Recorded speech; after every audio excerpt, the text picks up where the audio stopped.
You're listening to the Third Degree Podcast. And now, here are your hosts, Mandy Petrie and Brian J. Hatcher. Hello, everyone, and welcome to our premiere episode of the Third Degree Podcast. I'm Brian Hatcher, and with me, Mandy Petrie. Hello, Brian.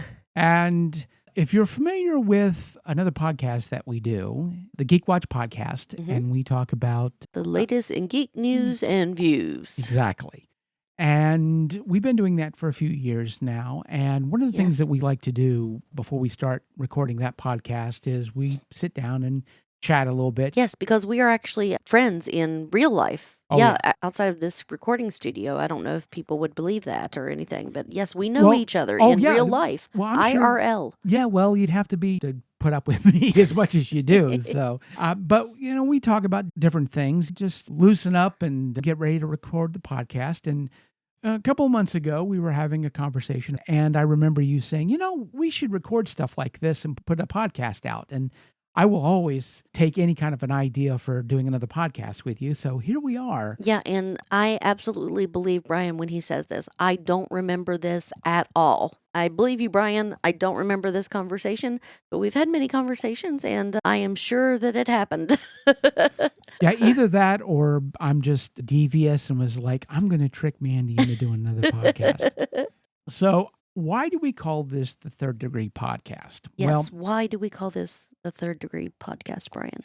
First of all, of course, there's the expression giving something the third degree, which is interrogating something. And part of what we're going to do in this podcast is we're going to take certain topics and give our take on it. And a lot of the stuff that we talk about are things that go on in our lives and changes that we've made in our lives. And you and I both, we have pretty interesting lives. Yes. Because we're both in our ways, we're both artistic. And we have those pursuits outside of our 9-to-5 jobs. And especially over the course of this particular decade, a lot of interesting and weird things have happened. You were really young back then. You might not have remembered this, but in 2020, there was a global pandemic that had everybody locked in. Are you serious? Yeah. Wow, where was I? In a crib somewhere. That's all I can figure. But when you get to be my age, you see a lot of those moments where this major thing happens that changes everything, whether it was the pandemic or 9/11. And we get this idea that is how change happens. There's this big dramatic event that happens. Right. Or we do big some paradigm shift. Yeah. Or there's something major that happens in our lives. We have that moment of clarity. And that's how change happens. There's this book that I read over the pandemic called Atomic Habits. It was written by James Clear. I've always had this interest in self-help, and that has come from basically living a life of having ADHD and not knowing it. And unfortunately, if you live a life with a situation like that where you have issues that you need to deal with, but you don't even know you have this, especially something like ADHD, you tend to blame yourself for a lot of stuff. Now, when you're a kid, your parents tend to blame you for a lot of stuff, and you internalize that. And for me, I didn't even find out that I had ADHD until I was 53. So I lived the vast majority of my lifetime having problems and not knowing why. And when you're in that situation, especially if you're blaming yourself, you're constantly going to the well of self-help to try to make yourself better. And I did. One thing I found really interesting about self-help during COVID was that a lot of these people who had self-help and did books and had their podcasts and their shows and were selling courses and all of that, during COVID, they wound up having to take their own snake oil. And the power of positive thinking is a good thing, but there's a limit to it. And especially when you're locked in your house and you don't know what's going to happen next. And so a lot of those people just faded into the woodwork, and the people that really had something to say, they're still around because they had something to say. It worked for them as well as it worked for other people. And so COVID was a stress test for a lot of different things. And it was definitely a stress test for me.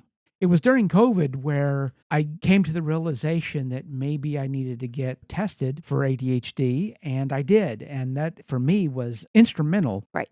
for a lot of the stuff that's happened in my life since then. Mm-hmm. And I've always said that 99% of being able to deal with ADHD is just knowing that you have it. Oh, yes. Once you realize that you're a normal zebra and not a weird horse, it changes everything. Yeah. So the atomic, what was it? Atomic Habits by James Clear. The Atomic Habits. Okay. Yeah. So when you see the title of the book, you think, oh, Atomic Habits. Yes.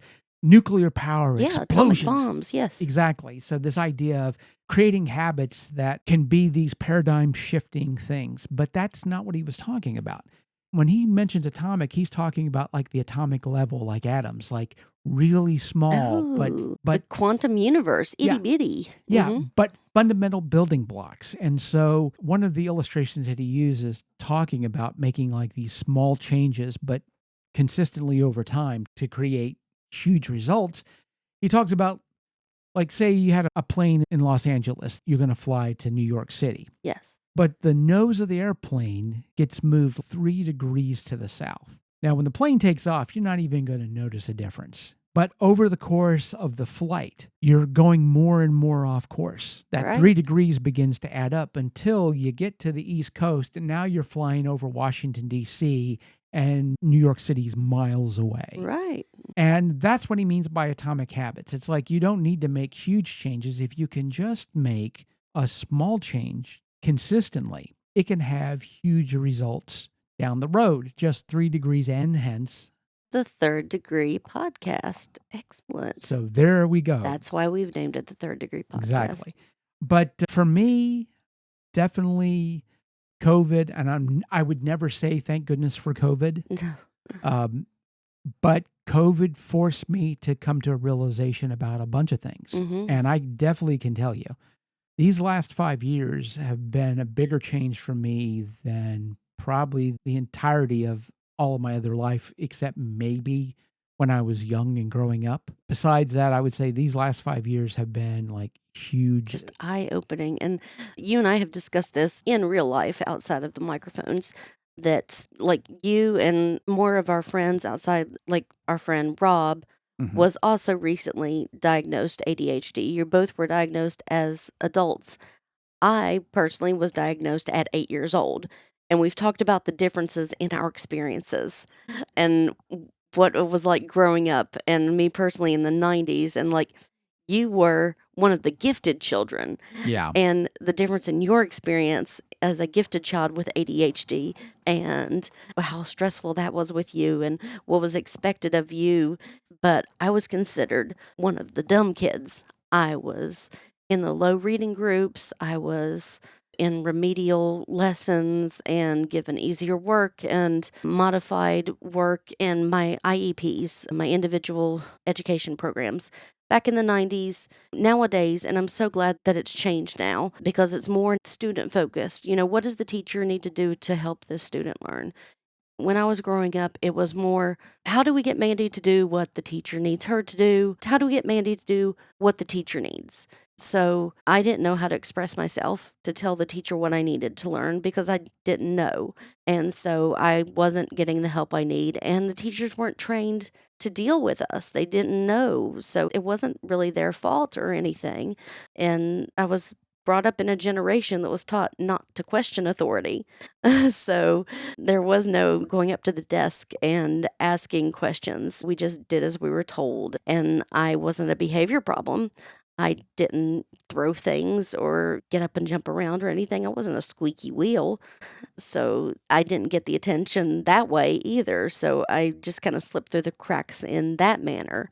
And it still kind of affects me today that it is absolutely a stereotype, almost an archetype, that smart kids get bullied for being smart. They absolutely do. But when you get bullied for being one of the dumb kids, I put that in quotation marks. The difference is you don't always have the teachers on your side because the smart kids have those teachers backing them up saying, you are doing so good. Look at these great grades. You're going to do so good in the future. You're going to go to a great college. And you don't have that support system like the smart kids do. And the teachers, they don't directly call you stupid, but they can add to it when they fuss at you about your handwriting or they fuss at you about how fast you're able to do the math problems on the board. And then that adds to your bullying. because then the students get in on it and they have permission because, oh, if the teacher says this about you, it's okay if we say this about you. That was like my experience growing up. And I know that you've told the story about being called lazy. Was that right? Oh, yeah. And that now that it's not true, but you felt it was, right? And Yeah. what was... Yeah, for me, because you were one of the smart kids. yeah. Well, Yeah. here's the thing: is like, yes, I was in the gifted program, and when I was in high school, you weren't allowed to take computer science until your junior year. And I really wanted to play with the computers because they were awesome and cool. And so I went to the teacher and asked for one of the textbooks and would come in at lunch and work on assignments freelance. I literally gave You were auditing in high school? I was auditing in high school and they let me do that. So when junior year rolled around and I was allowed to take the class for real, I became basically a teacher's assistant because I'd done all the assignments already. And when I was a senior and wanted to take more computer classes, but they only had the one, keep in mind, this is 1984, 1985. So it's not like This is brand new. It was brand new to everybody. The teachers probably didn't even know how to. Well, yeah, I mean, there was one teacher, Mrs. Corbett, who was very smart and she taught the advanced math classes. And so she was up to speed, but she was the only teacher in the entire school who was. But when I became a senior and wanted to take other computer classes, the high school only had the one because that's all they had. And so for me and about 3 other students, she basically had to create a computer class for us. Wow. And they had to buy an IBM machine for us to take a class. So we were in a room by ourselves. We were actually a self-taught class. She would come in and help us with certain things. But we were basically self-taught at that point, which was really cool. Yes. But the thing about it is that was easy for me because I was interested in computers. History, chemistry, physics, not so much. And when you've been in the gifted program, when they're creating computer classes for you, but you're not doing well in French, they just think you're lazy. Right. Yes. And when you're on the inside, it feels like you're lazy because it's like you've got to do some work and you don't feel like doing it. It's hard for you to do it. And so you just think you are being lazy. But again, it's like the harder you push on it, the more difficult it becomes, unless you know what's actually going on and you get some good coping skills for it and workarounds and things like that, like I have now. Yes. But I didn't have that stuff back then. And so when I was getting, by people who, like you say, people who were authority for me. And yes. When they're telling you you're lazy and you feel like you're lazy, well, then you think that you're lazy. And especially, again, if you're in gifted program and they're creating computer classes for you, if you're not doing the other stuff, well, you should be able to do it, but you're not doing it. You're choosing not to apply yourself. Yes. Yeah, and that's all your fault. And I believe that. What makes it even harder is that I believed incorrectly that everybody else was going through the same thing I was going through. They just could do it and I couldn't. I thought everybody else hit the same kind of resistance I did, but they don't. For some people, it's really easy. They can stand to be bored and it's not painful for them. If things are creeping slow, they just deal with it and crank it out. And we didn't have the words like hyperfocus and object permanence and... Yeah. Yes. Or rejection sensitivity dysphoria. And that was a huge one.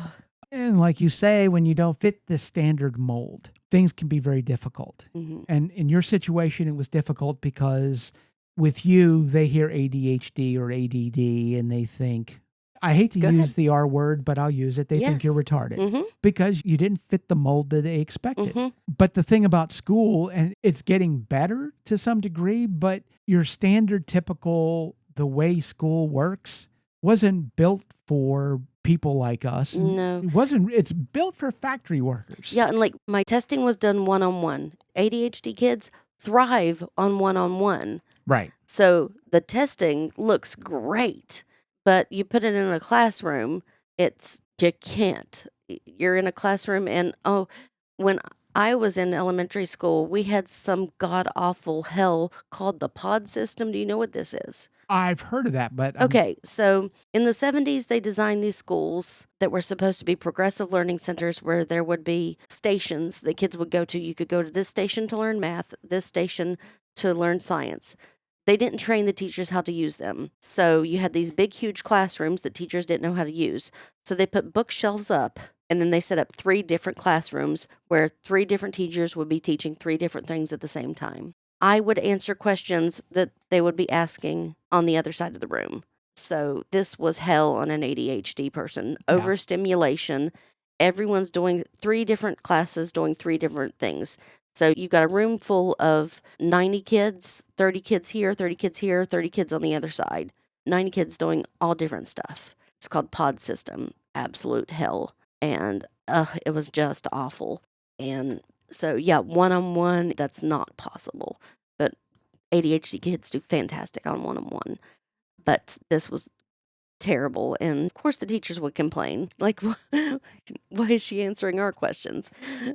We didn't ask her that. And, oh gosh, copying out of a book. Oh, yeah. That was, you had to copy your math problems before you could do them. I wouldn't get past the second one because I had terrible handwriting. I still have terrible handwriting. I didn't even know Me there was a too, thing yeah. called dysgraphia. Yeah. And that's like dyslexia, but for handwriting. And I still turn letters backwards and upside down. I didn't even know that was a thing. And I just, because my teacher just said, I just have bad handwriting. And when you're going through that, and that I didn't know this was a part of ADHD, I was just told I have ADHD, never really explained what that was. I was just given medication, and I was just talking about Rob a second ago, who was just diagnosed at the age of 40, and I was 8 years old. I've been through the Ritalin, the Adderall, the Strattera, all the kinds of medicine, so I have no problem with it. The first thing they gave him was Adderall at age 40, and the first time he took it, he cleaned his whole house. I was like, that's a strong one to start you out on. You need to start off slowly, and then Adderall, that's like cocaine. That's the top tier, was the Adderall. Oh, yeah. Well, But you're on the Adderall, right? yeah, that's what they started. Yes. How you do on that one? Well, I'm really low dose, basically. Okay. And again, at my age, I've developed a bunch of coping mechanisms. And over the course of figuring out I have ADHD, Mm-hmm. I've been able to fine tune these coping mechanisms so that things work a heck of a lot better for me. Mm. And I really do feel those coping mechanisms that I've developed is a lot of the reason why things have gotten a heck of a lot better for me. It's your superpower now? I in a way, I kind of dread, because that is the cliche. It's like Mhm. ADHD is a superpower, but It's a gift and a curse. it can be. It absolutely can be. It is definitely that two-edged sword. But it does go back to this idea that if something's different or somebody's different, it's considered a disadvantage. Yes. And not understanding that it could be an advantage in another way. You're talking about dyslexia. People look at dyslexia, it's like, oh, your kid has dyslexia. It means They're can't, illiterate. They're they- stupid. they Yes. can't Mhm. read. They don't look at this as, oh, this is somebody whose brain pictures 3D images better than your neurotypical brain, which is the reason why they reverse letters. They see the front and the back and the sides of the letters Mhm. all at the same time, because That's they why can. geometry is great on. Yeah, if you have dyslexia, geometry, trigonometry, you're tearing that stuff Yes. up. Mm-hmm. It's just that the mind works different than typically. Mhm. But again, that's why those of us with ADHD, your standard school system doesn't tend to work. The class is an hour long, and when the bell rings, everything stops. It doesn't matter. And it's like you're on rails while you're in the class. There's no possibility for any kind of diversion. If you're talking about a certain subject, if it sparks another idea somewhere else, Mm-hmm. people like me, it's like, oh, wait a minute. I remember like in 4th grade, they were talking about how the stars look like they're moving in the sky, but stars don't move. It's the planet moving. Mhm. And I'm like, well, wait a minute. We are moving. The galaxies do spin and the stars are moving apart. So, and all of that's true, but I'm being disruptive in class now. Mm-hmm. But again, your typical school, the setup is like it's a factory. It's made for you to learn how to do things in a factory. It's how do you do a repetitious task? How do you do this over and over again? And how are you able to stop on a dime when the bell rings or the whistle blows or Mhm. whatever? Obviously, it's not a system that's built for people whose brains are not neurotypical. Right. The best example in my life was when I was very young. I didn't speak. I didn't vocalize like other babies do, where they goo and gaga and mama and papa. And I didn't do that. I said nothing. I didn't vocalize. And I was 2 years old and hadn't made a sound, and my parents were worried. And they took me to a doctor. And the doctor basically told them, and again, I'm going to use this word, but I'm using it for historical accuracy because it's the word the doctor used. Mr. and Mrs. Hatcher, I'm sorry, but you're probably going to have to come to the understanding that your son's retarded. Oh, MR, yeah. Yeah. And so my dad bought a book on how to raise a retarded child. I found it years later and didn't put it together until like rather recently. I'm like, oh, that's why he had that book. It was for me. But they basically thought that I was never going to be able to. And probably at that time they hadn't thought about autism because it probably wasn't as widely known. 1969. Yeah. So all this stuff was like, it was going to be years away. Right. So they just basically thought I was never going to be able to communicate for the rest of my life, that they were probably going to have to raise me for the rest of their lives because I was never going to be able to do anything. Now, in the meantime, I'd been teaching myself how to read and can read at that point at a 4th grade level. And when I turned 3 years old, and my mom said later that year, I walked into the kitchen and said something to her in a complete full sentence, by the way, but then started talking. And oh, she must have been so like scared and happy at the same time. Yeah. Oh, bless her. Oh. But yeah, I was like at 3, started talking, but in full sentences. I didn't say anything till I had something to say, and apparently I had something to say then. But I wasn't typical, and when you're not typical, they don't know how to deal with you. And a lot of the information that's out there, a lot of self-help, it's built for the neurotypical person. Yes. It's definitely stuff that's on rails, and it's a very good reason I feel that a lot of it didn't work for me. Right. Building good habits, for example, most of that stuff is about doing the same thing every day and remembering to do the same thing every day. Oh, fantastic. That works perfectly for somebody with ADHD. Repetition, doing boring stuff all the time. Like there are several literary media examples of that being the idea of hell. So yeah, the same thing every day. That's hell. Ultimately, what it comes down to is that if you're looking to live a better life, be a better person, you can get ideas from different places, but especially if you're not typical, like we're not typical. Nope. For a bunch of different reasons, you have to, in a real sense, create a bespoke life for yourself. You have to come up with tactics and techniques that work for you, that work with the way your brain works. And if you can do that, wonderful things can happen. And wonderful things over the last 5 years for me have happened. But it has come from not working against myself, but figuring out how to work with myself. And once I did that, things have gotten a lot better. But that only comes from having a better understanding of myself, understanding how I see things, not trying to cram myself in a box, a one-size-fits-all that's just not going to work. I'm not a square peg in a round hole. I'm an amorphous peg trying to get into a square hole. Yeah. And I think for us, that's going to be the main thing for this podcast is I'm not a therapist. You're not a therapist. No. We're not life coaches or anything like that. But we have interesting lives that we've had to build for ourselves. And ultimately, I feel like is going to be what's going to be this for us and this podcast when we talk about these type of topics, right. Being able to come at it from a different direction and being truthful about a lot of things, because the shortcuts that we tend to be offered are not only badly adapted for different situations, but are also so simplified that they're mostly useless for most people.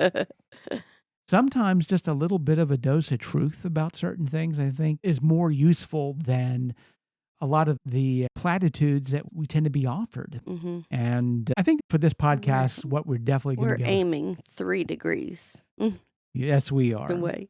Yeah. So, we got this brand new podcast. We haven't even come up with any catchphrases or anything. We're going to have to figure out some catchphrases and how we're going to sign off and everything, Brian.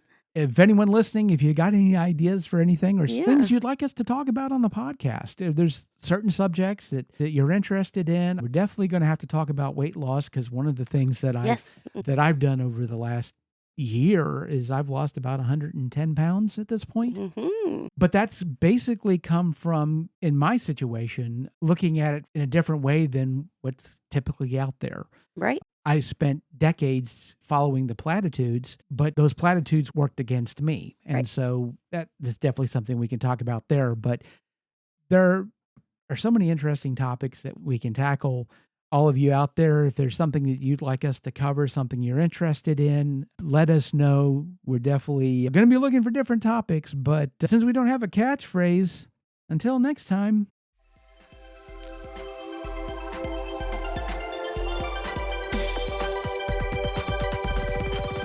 Thanks for listening to the Third Degree Podcast. Please remember, the opinions expressed in this podcast are those of the hosts and do not necessarily reflect the views of any affiliated organizations. The content provided is for informational and entertainment purposes only. Any advice shared during the show should not be considered medical advice. Always consult a qualified healthcare professional for medical concerns or before making any health-related decisions. The Third Degree Podcast is a Hanging J production.